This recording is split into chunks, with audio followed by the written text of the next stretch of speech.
पैसा लगा के बढ़ावल जाला। मिल जा रहा है, रुपया लगाइए, ट्रेंडिंग एक पर आइए, ऐसे कुछ रुपया ना लगी। भले वो लोग पैसा लगाकर ट्रेंड गाना को ट्रेंड में ला दे रहे हैं या व्यू मिल जा रहा है। रुपया लगाइए, ट्रेंडिंग एक पर आइए, ऐसे कुछ रुपया ना लगी, गाना जाओ चाहे मत जाओ। तो देख लिया जाए भैया कि भैया बोल रहे हैं कि 1.5 लाख रुपया लाइए और गाना को ट्रेंडिंग में ला दीजिए। तो कितना जना के लागत है जे हमार कुछ गाना का दुनी पैसा लगा के बढ़ावल जाला। आए वाह बाप रे, पैसा तू ही लगावला का? तोहरे घर से आवेला, ओरिजिनल व्यू होला इनकर। बाप रे बाप, गजब इनकर व्यू भागत।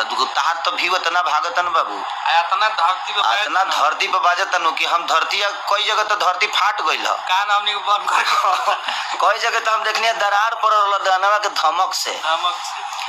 गजब भाई, इतना दीजिए यूट्यूब ना रहो ओ दिनों खेसारी अलगे रहले लोग के प्यारे के वजह से। तो लोग जेकरा के प्यार करला ओकरा के तारलो।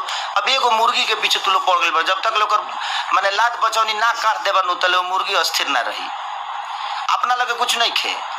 ओकरो के गावे के कोशिश कर लो, नया नया वैरायटी दलो जीवन में, राइटर बढ़िया बढ़िया रख लो। चोर सन के रख के भी मतलब के तू चोर हो जाता रह ना नु कल जाला इसे।